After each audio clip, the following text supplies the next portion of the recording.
And so my name's Erwin Arroyo. I'm the founder and editor-in-chief of the Poetry Lighthouse. And it's an honor to launch this book today, which is a collection that invites us into these quiet moments and these overlooked moments, um, which pretty much seems like the music of ordinary life in a way. So tonight I'll be in conversation with Rachel Turney as we explore the ideas and textures behind this collection. And later, Rachel will share a selection of poems, each opening a small window into the world that she created.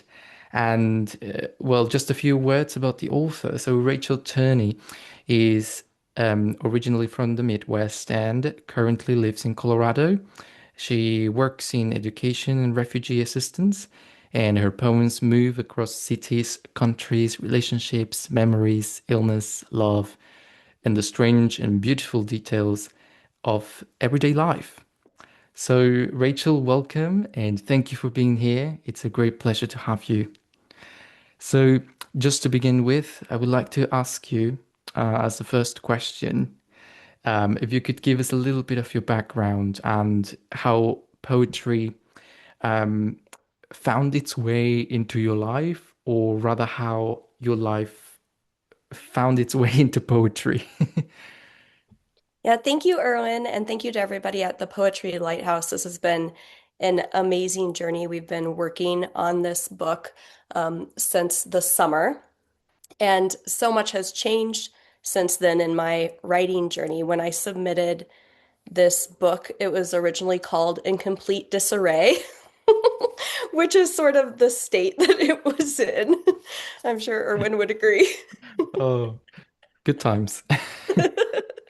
We've done a lot of editing together. Erwin is an amazing editor. And this was the first full collection I ever submitted anywhere, and it was picked up. And since then, I've had three other books picked up, so my journey has like really kind of flourished in the last year. And so it's been great to edit this because I've learned so much through that process. And then to now have like it here in person is so exciting, after starting this journey like 8 months ago. And I guess like I've kind of always been a writer. I just wasn't writing anything down. So it wasn't until a couple of years ago that I started actually spending the time to get things on paper. And I think that's really important part of the journey, of course, because you can't just keep your poems in your head. You should put them somewhere and share them with other people because that creates that connection of language with others, which I think is a huge benefit of writing and publishing. Hmm. Yes, absolutely. Thank you so much for the answer, and thank you so much for the all the praise. It was a real pleasure to work with you as an editor, and I really appreciate the dedication as well on the in the book. It was really, really sweet. Um, I think your poems are, you know, it doesn't even seem like this is your first collection because they are so good. The poems that, I encountered in this collection, which is why we took your collection.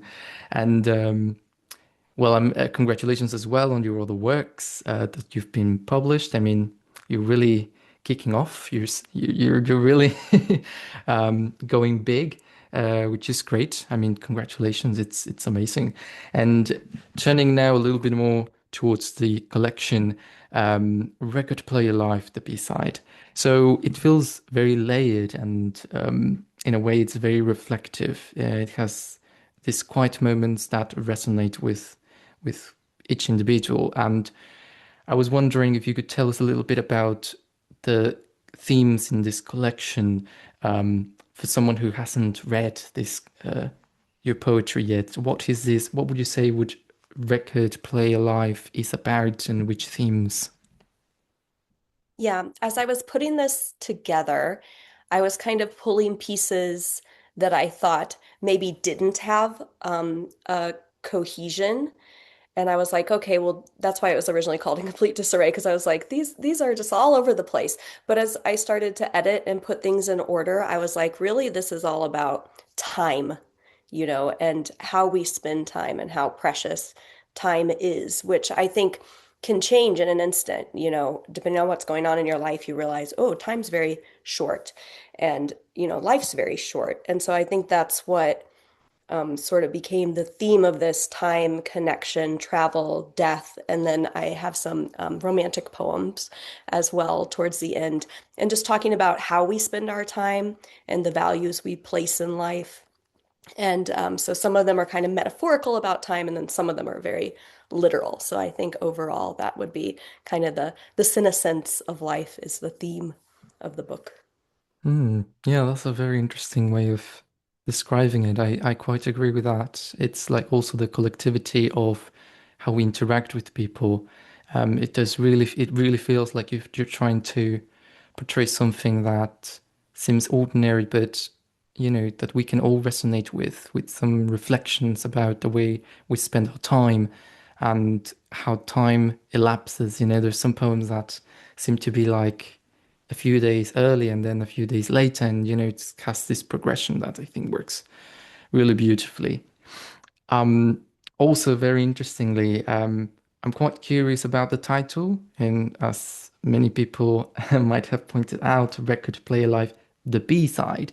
So, why Record Player Live? Why is this vinyl kind of music style interesting to you? And also, why the B side? Okay, look how cute I am. I'm in front of my little record player. I think it just kind of speaks to like the place I am in life where like I'm slowing down. I'm kind of getting things in print and starting to like collect music and move away from some digital spaces in life, but also so embracing some others because I do a lot of things on Zoom with poetry. And then just having stillness, making the dedication to listen to a record is something that I think we've sort of lost, maybe not all of us, but many, and that some generations I think have never even encountered. So I think the slowing down of like putting a record on, intentionally listening to it, getting up and flipping it over, like this is such like poetry in itself, right?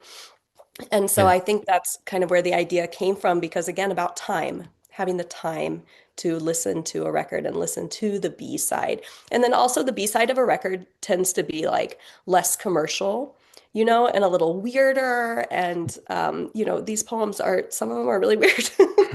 So, and hopefully a little commercial for our sakes, but so that's why I went with the B side. That's really interesting. It does feel like we're getting these, something that we don't expect. A nice combination of different styles, which is, um, when I think of a record player, because I think I've only seen a few, and then they very quickly, became out of fashion, and now everything is digitally. So it's really nice, this idea of going back to the physicality of the arts, like painting, etc., which is really good to have in your hands as a physical object, like a book, which is not quite the same as electronically. You engage differently with it, as in the same way that you appreciate music differently when you have a physical record player. It really brings us back to this idea of um, finding our way into memory, remembering the good times. I think most of people who buy record players right now is because of nostalgia, and I think that's kind of like the impression that gives me, your poetry as well, to remember these little moments from the past. Yeah, fantastic. Also, I would like to talk a bit about the inspiration in terms of your poetry. Um, how you produce your poems. They are very original, and I wonder where you get the inspiration from. Was this collection sort of thought out, or was it poems that you collected throughout the years, or did it come suddenly in a wave of inspiration? So I had a lot of poems about like my neighborhood, which sounds really kind of like boring. But it's not because your neighborhood is about your interactions with other people and like the way that you're kind of an anthropologist in any place in time, observing other people and how they move about the world. And so I think the first chunk of the book is kind of about seeing myself within that space, because I had moved around a bit and wound up in a suburb, which I didn't see coming. And so that was very different. And then I'd moved states, which, state to state, the people are really different. So, and I was learning that at the time that I wrote a lot of this and finding out kind of my place, both, physically and also like where do I fit in to my community. So I start with that. Then I had several pieces that were about travel, which when you're talking about time and also just how I spend my time, that's a big part of my life. So a lot of the poems are about travel. I get into some sections about religion and death and different ideas. And I learned a lot while writing this book. I have one poem called Death Rituals that talks about how different countries bury their dead and some of the interactions around that, which I just found fascinating. I'm an educator, so there's always going to be something where I'm like, "Ooh, I Mm. learned this and I want to share it." It's so interesting. And then I move into some little poems about love and our, can be a romantic partnership or any sort of love at the end of the book. And that again speaks to time, like how are we spending our time? How are we valuing our time? And I think, I was really um, stricken by my husband actually said to me when we were like dating, like, I really love how you see the world. And I thought, like, oh, what a powerful thing to say to somebody because, you know, we don't say that enough to other people. Like, oh, I like the way you view things. Oh, I want to slow down and say that I like you and your viewpoint of the world. So I think this book kind of stemmed from being told, hey, that's a interesting way to see things. That's beautiful. Now let's write it down. Mm. That's beautiful, and it's very interesting because you do have a very wide, let's say, um, horizons. And we can see it in this collection. You even mention a lot of your travels. And in a way, I'm interested in how you incorporated this different places around the world. There's from Japan, there's really a little bit like everywhere. So, how do you come up with these poems in a way? How does traveling influence your writing? I think, we if you travel a lot, you spend a lot of time on a plane, of course. And one thing that I like to do is just kind of like sit and look out the window and observe. And I think we talked a little bit about like it seems like a lot of these poems were written on a plane, and it's Hmm. true because that's a time in life where you have to pause. It's like fake time when you're on a plane. You can't really accomplish things. And so I did spend a lot of time writing on planes, and that's kind of where I got a lot of that inspiration from flight and looking out the window and thinking about cities and places as an observer, kind of seeing them over the top. And then additionally, when I met my partner, he was training to be a pilot. And so there was some influence from that as well, and learning about what it means to fly and be a pilot, which is something that I never really thought about, even though, I've flown since I was a kid. So getting a glimpse into like a different part of something that I had been a part of for so long was really intriguing to me. Hmm. Well, that's really interesting. I mean, I can see how your background really, influenced this collection in different ways, which is, you really bring a lot of depth into the poems because you not only have a beautiful imagery with the landscape and the culture, because you do engage with culture, and I think that's something really incredible. Um, for example, in the poem of San Francisco, you know, and the poem of where you go to Japan, these poems really make me connect with. these areas and these cultures that I have never been in. So I don't even know how it is out there in Japan or in San Francisco. I've been in the US, but not in San Francisco. So it's interesting to have this different it makes me feel as though I've been there, which is really nice. Um, that was a really good conversation. So we're now going to move on to the reading section, if that's okay. So Rachel will read for us a few poems from her collection. In each poem will be followed by a very brief conversation about it. So Rachel, whenever you're ready. Great. I have my windows open, so I hope my neighbors don't hear this. This is a true story. Getting to know the new neighbors.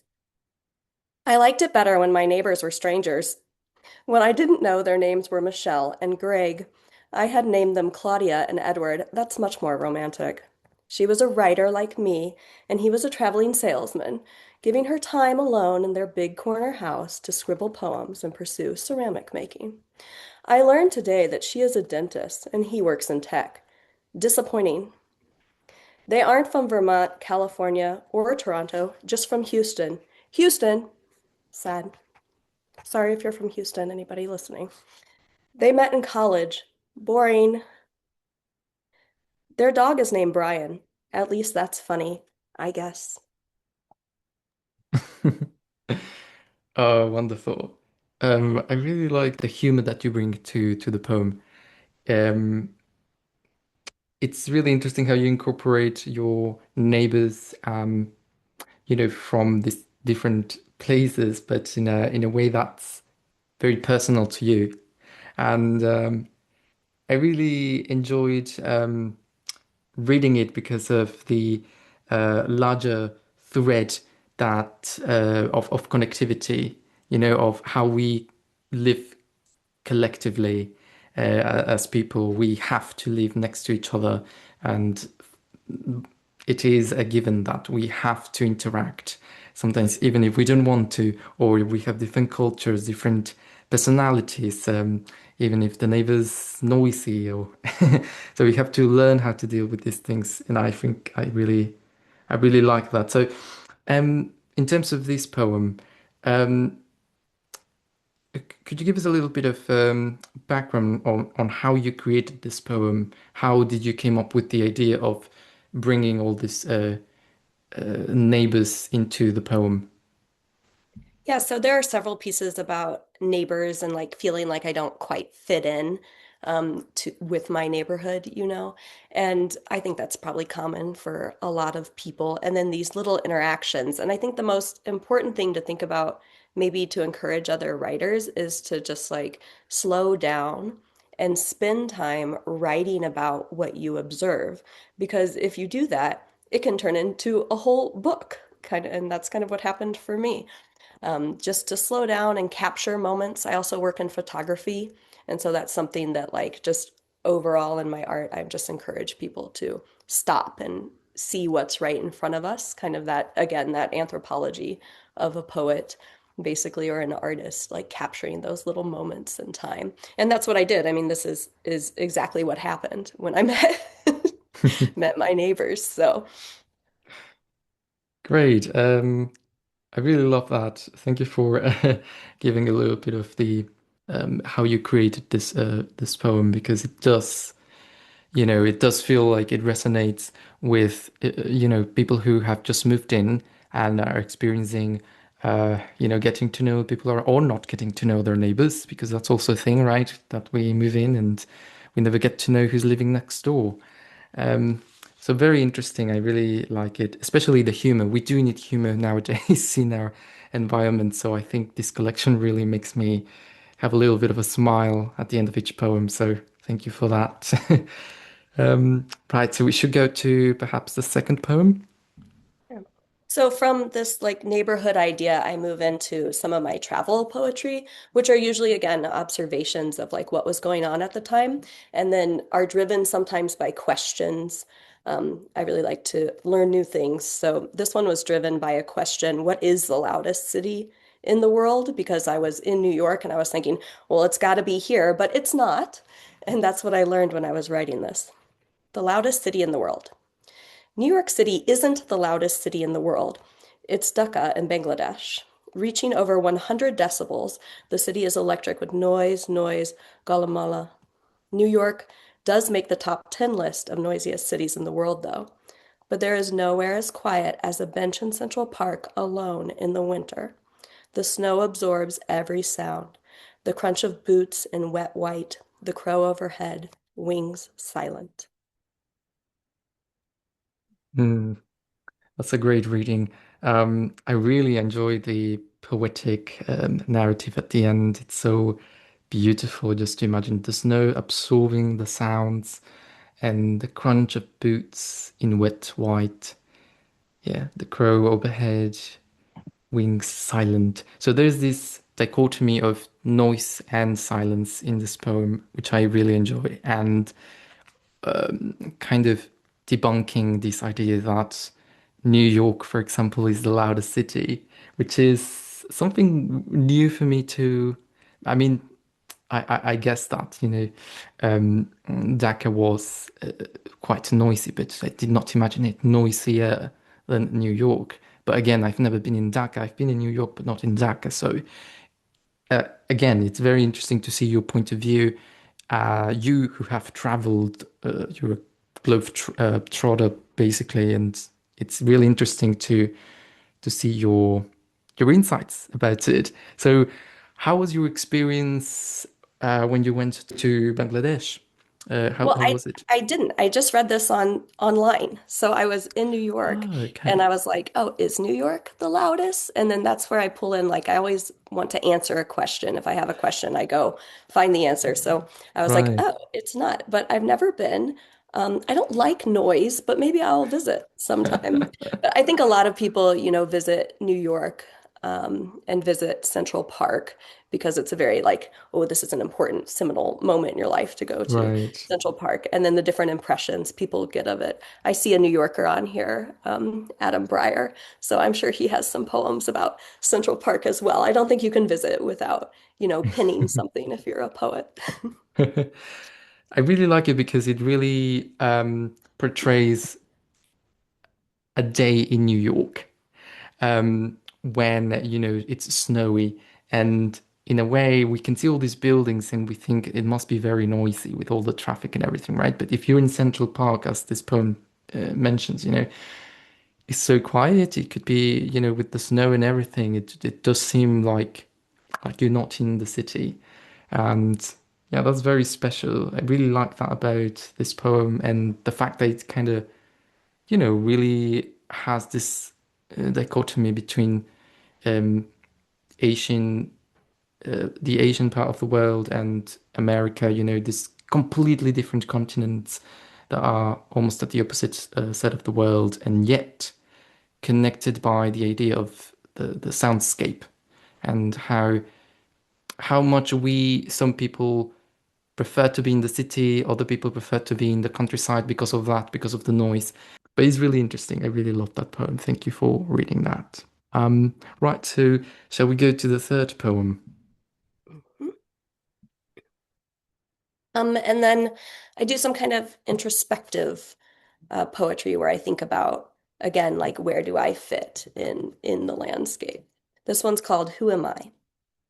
Am I the blood in my body? I must be.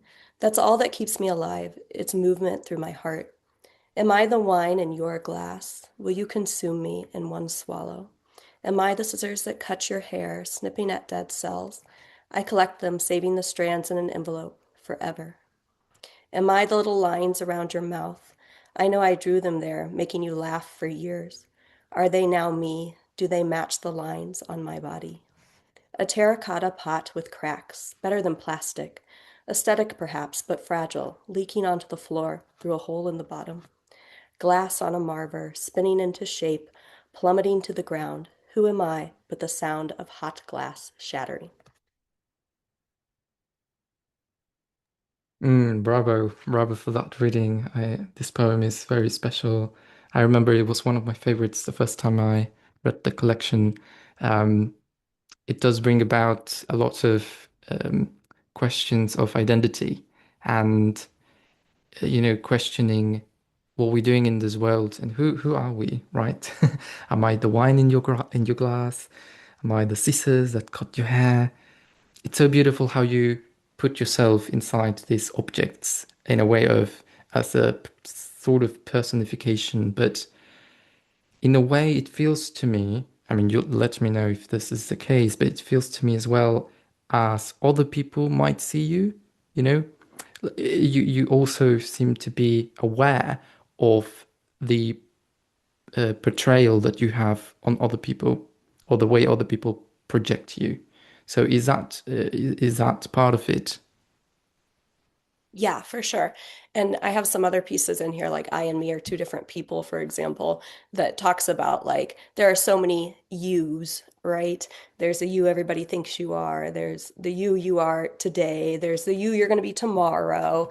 And this is constantly changing, kind of like I was really obsessed with hot glass work at the time I wrote this poem. I have a lot of poems incorporating marvers and hot glass, but I really like this idea of like if it shatters and breaks, they pick it all back up, and start over. And so Right. I was really taken with that idea and incorporated that into my poetry for a time when I was obsessed with glass making. That is a beautiful metaphor, though. Mm, That the idea of even if you break, you can pick yourself up and take other shape. You won't be the same like glass when unless you have a mold and but mhm, mhm. it's very difficult to achieve the same shape if you're working with glass, right? So it's really interesting to see how the heat um, could be representative of love or anything else, and how that, other people perhaps as well, hope, how all this heat of the people around us and our willingness to do something in our lives or to be or to find ourselves, right? To pick ourselves uh, from the from the shards of glass and to kind of reshape our future, reshape who we are. And in a way, you are molding yourself. You take the shapes you want. You can take you in here. You take the shape of a wine of glass in a glass, of scissors, the lines around your mouth, a terracotta pot. So it's really interesting how you know how adaptable this could be in terms of images. You know, like water, when you pour it in one container and then you pour it in another container, it's it takes different shapes. It's the same water, but it takes different shapes. And I think it's the same idea here of, you can take different shapes, and that's part of life. You continually changing. So fantastic. Let me just someone turn in just now, so I'm going to Andy. accept. Hi. Hello. Good to know there's people turning up. Hi. Hi. Sorry, I had an appointment before, but I really wanted to tune in. So, No worries. Thank you so much for coming. Um, Sandy helped me. We sat down to prepare for this reading a while ago. But really, I just cried to her for like 2 hours on Zoom. So but she, oh, she was trying to help me. oh, that's very kind of you. Thank you for coming. It's a real pleasure to have you all here. Um, so I think that was a really good conversation for the poem "Who Am I?" Fantastic. Could you read us another poem, perhaps? Yeah, I think I want to skip, and then something I learned when I was working with Sandy is like today I would not like to read the section that's about death. I'm going to skip that and I'm going to move to a poem. I have several little shorts towards the end of this collection, and this is one of them called Skin. And this is again like about time, and recognizing time and time passing. Skin. Love is the feeling of his skin on mine every morning, every night, constant, consistent. Yeah, I really like that. It's almost like a haiku. Um, it's a very short form, but so powerful. It seems like every single word is intentional. Um, the feeling of his skin on mine, every morning, every night, constant, consistent. I loved how you used constant and consistent next to each other. Well, in the same ending. What does that mean to you? What is the difference, would say, between constant and consistent? Because this is a thing that, a word that a lot of people mistake. They think it's the exact same. And so how would you, uh, you know, um, what did you mean by these different words? Constant for me means that something is like in a time continuum, it's always there. And then consistent is like maybe the pressure of the feeling having the same like level of pressure. And so for me, it's very different ideas. Something can be constant, but not consistent at all. And, I think I was in a time in my life where my life was really changing because I was, you know, single, living my best life until I was like 36.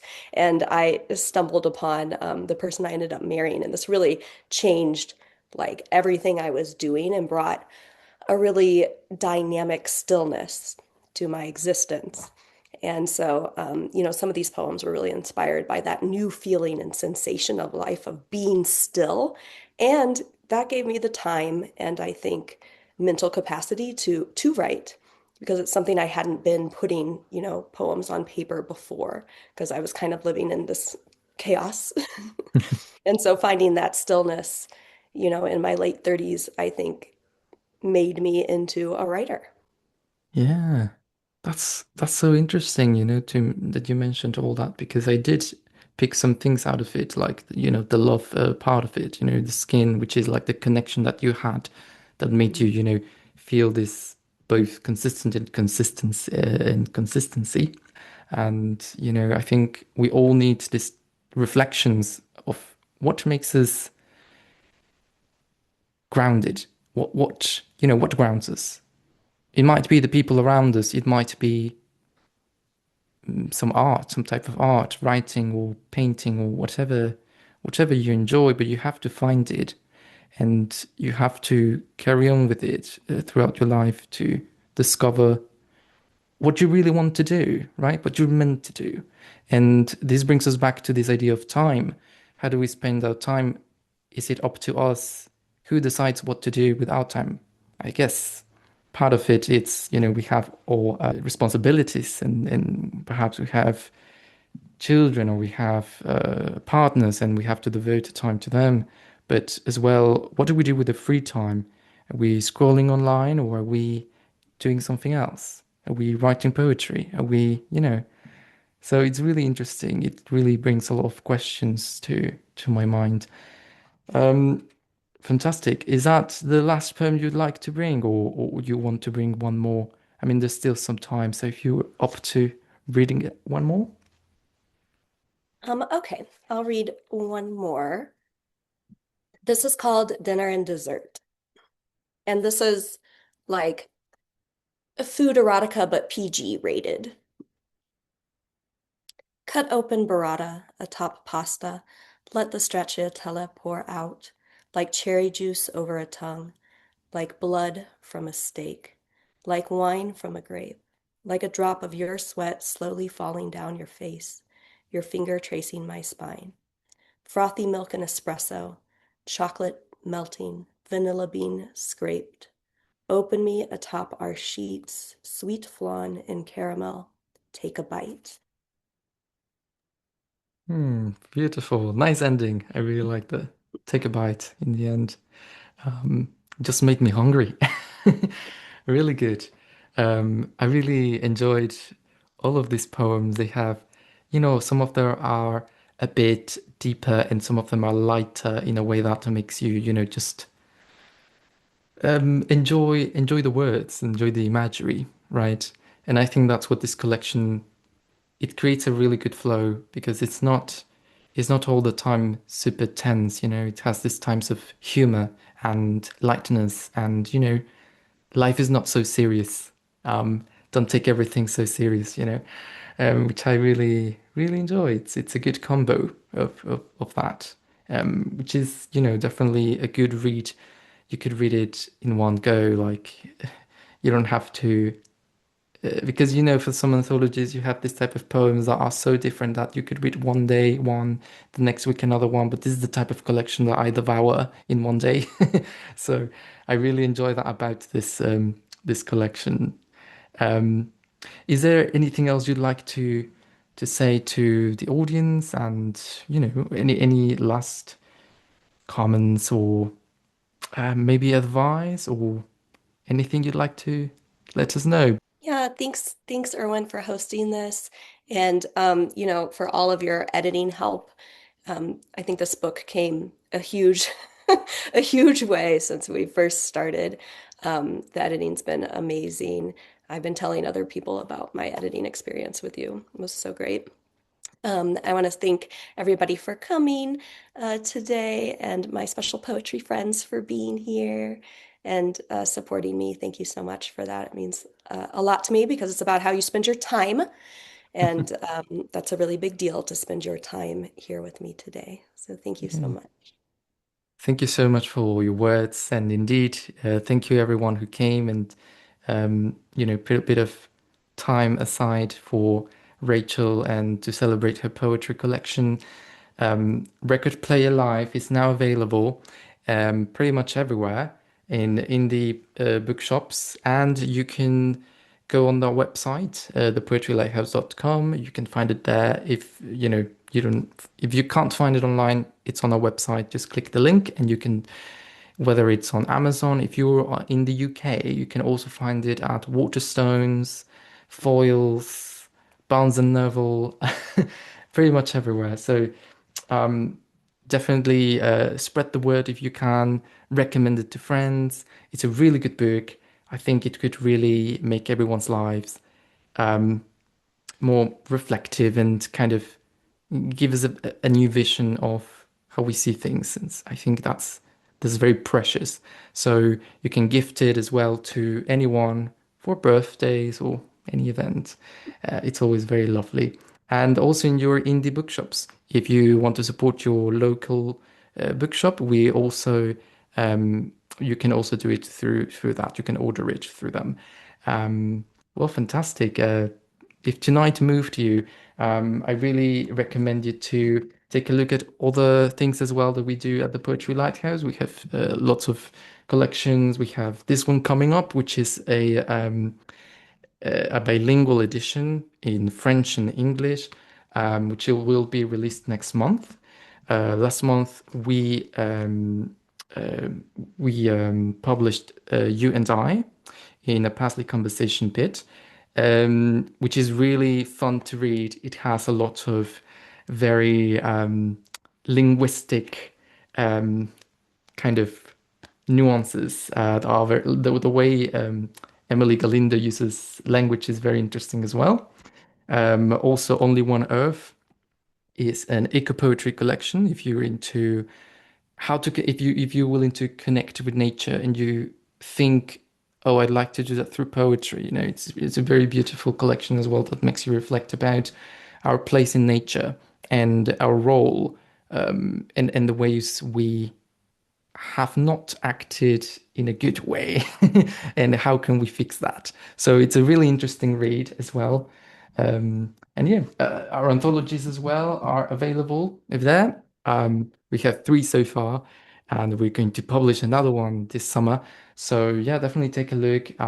We are championing the best of the best poets, very, very talented, and every single poem in these anthologies are just amazing. It will make you want to stop a little bit and, you know, reread it.